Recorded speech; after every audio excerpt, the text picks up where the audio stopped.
Dalawang tanga, dalawang mata, ilong mas na magana.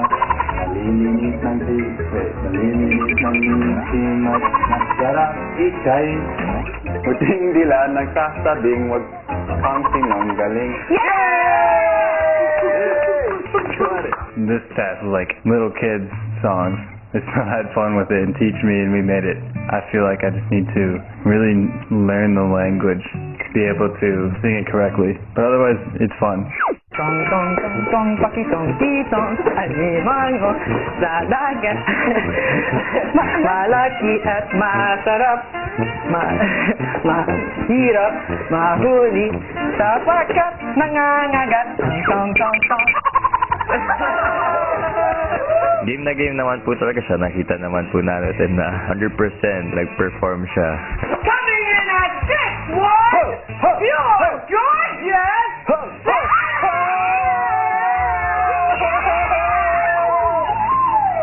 Game! Boom! Pare! Boom! What is it? Tong tong tong tong pakitong tong alimango sa dagat. Malaki. No, wait, how's it go? Malaki at masarap, mahirap, mahuli, sapagkat nangangagat. Tanner did his very best. I really respect na yung mga efforts niyang kumanta at magsalita ng Tagalog kasi hindi siya nahihiya. Proud ako sa ginawa namin kahit paano. Oh, okay. Nagkamayan kayo.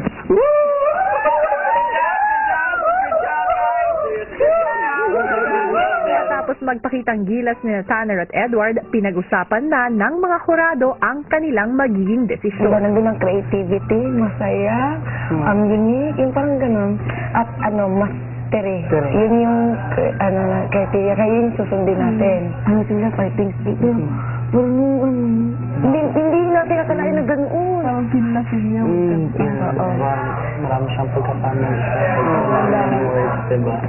Masaya naman talaga siya, pero kaso nahihirapan din. Okay, ngayon, di ba, Edward at saka Tanner. Sinong pangalan na sasabihin niyo? Sino yung pinakamarami? Yun yung mananalo siya. 1, 2, 3, go! Sino kaya ang mangingibabaw sa tagisan ni Tanner at Edward?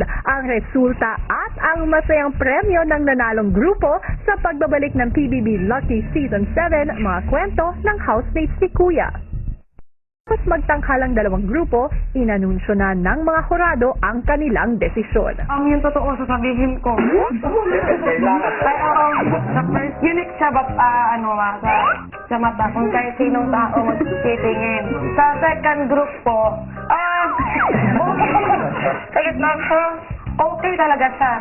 Kaso nga lang, kailangan namin maging perfectionist.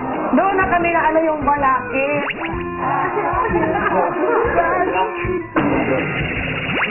Parang sa kayo. Nandun yung sa criteria yung The winner is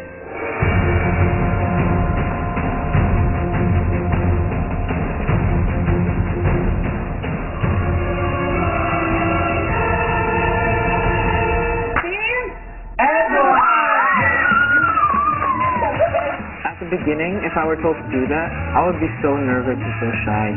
I've changed in that way, and that's something that I wanted to change when I came inside the house. I like it. It's pretty fun. Getting to know the culture more and more. I had fun learning. Next time I'm going to work a little bit harder at it. I tried. Si Tanner po, as always, 100% na yung willingness niya matuto. Nakita ko po na kahit na kami po yung nanalo, binigay niya po lahat. Magaling nga ako, ang bilis nilang natutunan yung kantang yun. Kahirap tatlo pa po ang inyong bigay. I've had 3 months of experience speaking Tagalog. So just like You did really well. You did a great job. Salamat, Kuya. Ako ay nagaganap dahil nakita ko ang inyong pagtutulungan para turuan si Edward at si Tanner para makapagsalita at makaintindi ng wikang Pilipino. Ang nanalong grupo ay magkakaroon ng libreng masahe mula sa Losing Key.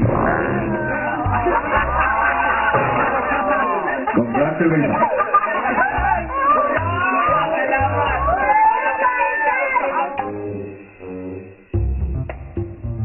Man, your trash talk was good. I didn't have any comeback. I was nervous.